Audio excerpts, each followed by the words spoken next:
বাড়ির বাড়ি কাম নলে বেজি রেখে নিয়ে না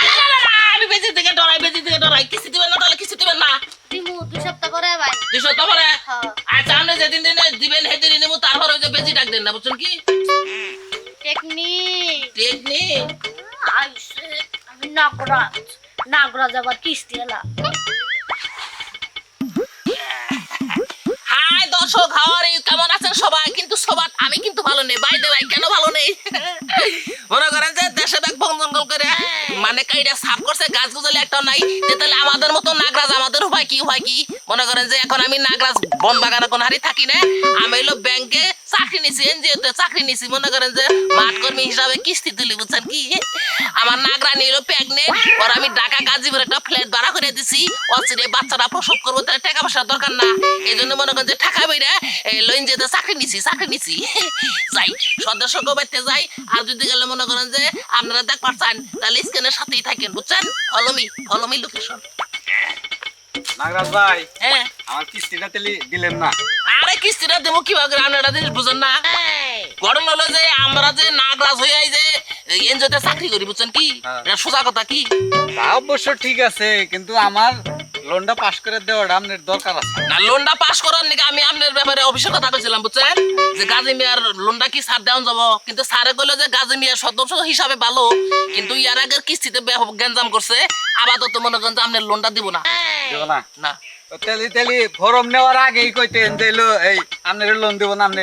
ফর্ম দেন না আরে আমি তো চেষ্টা করতেছি আপনার লোনটা তো আমি পাস করাবো নাকি পাস করাবেন তো এই সদস্যর জীবন মাইরা হেরা আপনার লোন পাস করবেন আরে করবো নি রে ভাই এই সপ্তাহ না সামনের সপ্তাহে অবশ্যই হবো সামনের সপ্তাহে হবো তো হবো বুঝলেন আর ভাবি বাইতেছে কি ভাবি বাসাই আছে আমার হেবারে ঠেকা ভাই ও আচ্ছা ঠিক আছে একটু চেষ্টা করে দেখেন ঠিক আছে আবার কিস্তি ঠিক মতো দিবেন তো কিস্তি দিমু এই একটা কিস্তিও খেলাবি করবো না এই তারিখে কিস্তি খিলাবি দিবেন না খিলাবি দিলে তো আবার মনে করেন যে মাসে আঙ্গ বেতন আটকাই দেয় বুঝুন কি বুঝি রে ভাই আপনারাও চাকরি করেন আমরাও চাকরি করি কিন্তু আপনারা এনজয় তো করেন আমরা নয় ডাস্টবিনটে করি আবার সমস্যা মনে করেন আমার নাগিন এটা হলো প্রেগনেন্ট বুঝুন নাই এর হইলো বাসায় রাখছি বাসায় তো মেলা খরচা বুঝুন কি ঠিক আছে তো ভাই একটু চেষ্টা করে দেখেন ভাই আচ্ছা ঠিক আছে নাগরাজ ভাই হ্যাঁ নয় কিছু আমি দিমুনি আরে ওটা ব্যাপার না ওটা উবনি দেখেন কিন্তু বিষয়টা আরে আপনি কনফার্ম থাকেন আপনি এটা 500 বুঝছেন কি হাজির লোক জানি কিন্তু আমি সাপ দেখে আমার মুভিস মনে করছে চিন্তা করেন স্যার এর লোকের 16টা কিস্তিতে গ্যাপ ফালাইছে ম্যানেজার ওর এটা কোনো ঋণই দিব না আমি স্বীকার করলাম কি নিকে মনে করেন যে নেতাবার রাগ করে বাড়িতে মান্দারা বাইঙ্গা দিব তখন অফিসে যাহাম না বুঝছেন কি কি ব্যাপার তুমি টাকা পাঠাইলা না কেন আরে বাবা ব্যস্ত ছিলা ঠিক আছে আমি এখানে কিভাবে ম্যানেজ করব একটু পরে যে নাগরাজ ভাইয়ের কিস্তির জন্য আসবো তুমি তো বললেই পারো ম্যানেজ কইরো 2 সপ্তাহ ধরে কিস্তি দিন না রাখো কি যে হবে শামিল ম্যাডাম কেমন আছেন আলহামদুলিল্লাহ ভাই আপনি কেমন আছেন আছি ভালো কিন্তু ভালো তো না এই যে সামনের সপ্তাহে কিস্তিটা দেন নাই অফিসে পুরা গ্যাঞ্জাম বুঝছেন কি যে সপ্তাহে কিস্তিটা চালু করে ডাবল দিবেন তো না ভাই কিস্তি দিমু সবই করে দিমু না আপনার বিষয় আমার জানা খুব আগ্রহ আমার বিষয় আবার কি জানবেন ভাই আপনি তো একটা বিশোধন নাগরাজ হ্যাঁ আপনি এই যে সাপ রাজ্য থেকে আইসা ব্যাংকে চাকরি নিলেন মানে মানুষ ডরায় না ভয় পায় না আপনার যে বীজ দাঁত আছে বীজ দাঁত যদি মানুষকে আক্রমণ করেন আমি আক্রমণ করা না তো কেন আমার তো সমস্যা মনে করেন যে আমি তো কামড় দিলে শরীরে কিছু না কেন মনে করেন যে আমি যেদিনকে আমার এনজিওতে চাকরিটা নিলাম বুঝছেন কি ম্যানেজার স্যার আমার ডাক কইলো যে তুমি তো হলো সাপ কোন সদস্য কিস্তি না দিলে তুমি রাগ করে তারা সবল দেবে তাহলে সে মারা যাবো তাহলে আমরা ব্যাংকে ক্ষতিগ্রস্ত মু আর কি কাম আছে তোমার 20 দাঁত ভাঙা দেই পরে 5 দাঁত দইরা 5 দাঁত দইরা 20 দাঁত দেওটা ভাঙা দিছে আচ্ছা ঠিক আছে কিস্তিটা নিয়ে আহেন চালু করে নাই তো কি কিস্তি নাই নাই কে কিস্তি নেই কে নাই দেয়া নাই কিস্তি নাই আচ্ছা কিস্তি না দিলে আরে একটা সবল দে একবার শেষ করে দিবে একবারে দেন কয়টা দিবেন দিয়ে লাভ নাই তো 20 না আরে থোড়ে দুকু ভাঙো তাহলে কিছু করার আছে আচ্ছা এটা কথা কই আমরা না ভা এবারে গুরানটা কিস্তিটা দেন না কোনা আরে ভাই জামাই পাড়ালে দিমনি ডাবল দিমনি যাই কবে টাকা বাড়াবো বানরের নাকি মাত্র কথা বললাম বানর এটা বিজি আছে ও তাই নাকি কিস্তি দিন আইলে খুব বিজি থাকে তাই না হ্যাঁ দেখেন মনে করেন যে মানুষ দা কিস্তি তুলে আরাম পাওয়ানে থেকে প্রতিষ্ঠান থেকে বুদ্ধি করে আঙ্গুর নাগরাজ আছে তারা চাকরি দিছে আঙ্গুর ধরে আমরা কিস্তি দেয় না তাহলে ব্যাংকের হয় কি না মানে কি শুনেন আপনারা আমি ভদ্রভাবে সুন্দরভাবে বইলা দিলাম কিস্তি নাই জানকা না যদি যান ওই জাঙ্গমরা জঙ্গলে বেজির অভাব নাই আর বাইতে লাঠির অভাব নাই ও বেজে লাঠি এনাটা কি হলো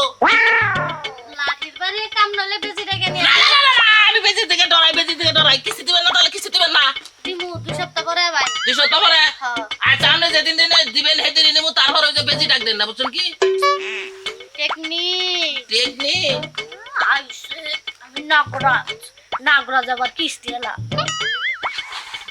ইসরে মেজাজটা একবারে খারাপ হলো আমার মাথায় একবারে বুদ্ধি হবই না কবে বুদ্ধি হবো এবার কিস্তি দেন না কেন আমি কইলাম যে আমার নাকি বিষ নাই কথাটা আর ধরা খেলাম কিস্তিতে জীবনে কোনদিন দিব না মেজাজটা খালি খারাপ হইতাছে যাই মোতালে মল্লিকের বাড়িতে যাই এ আর কিস্তি দিবই না নাই আল্লাহ জানে আব্বা যে কই গেল একটু পরে আবো কিস্তি এলা আমার বাপের তো মাথায় বুদ্ধি বলে কিছু নাই সবসময় আমারে ফাঁসাইয়া দিয়ে যায় কেন তুমি তো ওই নাগরাজ কিস্তি এলারে কইতে পারো যে নাগরাজ কিস্তি এলা 5 সপ্তাহ আমগো পরে আইসেন আমি 5 সপ্তাহ পরে একবারে কিস্তিটা দিমু তা না সবসময় আমারে ফাঁসাইয়া দিয়া জায়গা মিজাজটা গরম হয়ে যায় বাপ না গো তো কিছু কইবারও পারি না বাপ না হয়ে যদি খালি দুলাভাই হইতা কেমন আছেন আপু ভালো আছি ওরকম মস্তান কেমন করে আমনে হাফ দেখলে আমার এ ভাই মুসরা নিয়ে আহে তাই নাকি আমি তো এরকম কোনো মারাত্মক সাপ না মারাত্মক আগে আসছিলাম এখন গরম হলো যে আপনাদের বাপে করু দেনে হ্যাঁ দেনে কিস্তি দেন না কিস্তি হ্যাঁ আমনে বাকে কে কি করছি? কিস্তি আপনি আমার মতো একটা মাইয়া মাসের কাছে কিস্তি দেন আপনার কি শরম করে না শরম তো অবশ্যই করে কিন্তু আমি তো চাকরি করি এটা তো আমার সমস্যা বুঝেন না আমি একটা জিনিস বুঝি না নাগরাজ ভাই আপনি নাগ লোক রাইখাই বা মানুষের দুনিয়ায় কি করতেছেন এই যে কষ্ট করে ঘাইমা গুইমা কিস্তি উড়ান আসলে আপনার কষ্ট আমার সহ্য হইতাছে না গো না ঠিক আছে কষ্ট সহ্য না ঠিক আছে কিন্তু কিস্তি দেন না আমি তো এই চিন্তায় আরো বাসি না আপনি জানি কেমন আপনার আমি রোমান্টিক কথা করেন আপনি কিস্তি দেই পড়ে রইছেন ও তা তো ঠিক আছে আচ্ছা কি কবার লিখেছেন আপনি I love you I love you আমারে আসলে কি আমি তো আপনার মনে মনে আমিও আই লাভ ইউ করি সেই জন্য কিন্তু কিস্তির লেগে বেশি চাপ দেই না শালা সাপের বাচ্চা তুই আমারই মেয়ের সাথে দেহ কোন ধরনের কথা নইছত ভালোবাসার কথা নইছত তুই এসব কিস্তির দিকে কিস্তির কোন আলো বলাছো নেই শুনি রে তুই আমার মেয়ের হাতে ভালোবাসার কথা নিছত চলেন আপনি আর আমি বিয়ে কইরা নাগলোকে চলে যাই আপনি নাগলোকের রাজা আর আমি নাগলোকের রাজি আচ্ছা ঠিক আছে ঠিক আছে ঠিক আছে এই যে দেখাইতাছে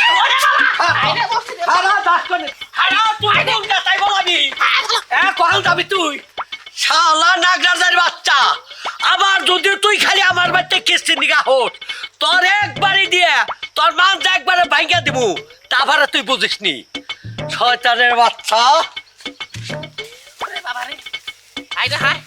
বুইরা বেড়া আজকে রাগ উঠছে রে বাবা গো মইরা হাসছিলাম তেমালা বান্ধা মধ্যে বাড়ি দেয় না তো তোমার বান্ধারা বাঁধতো আর বাড়ি দিবই না বান্ধতে চিন্তা করেছে আমি রিকোয়েস্ট করে জন্য ব্যাংকে চাকরি নিছি আমি যাই মনে করেন পরকীয় মধ্যে ভরবান নিয়েছিলাম বইরে তো দড়া খাবার নিয়েছিলাম আমি জানি এরা তো পরকীয় না এই বেটিরা বাকারে চাল করে মনে করেন আমার কিস্তিটা মাইরা দেবে হেই বুদ্ধি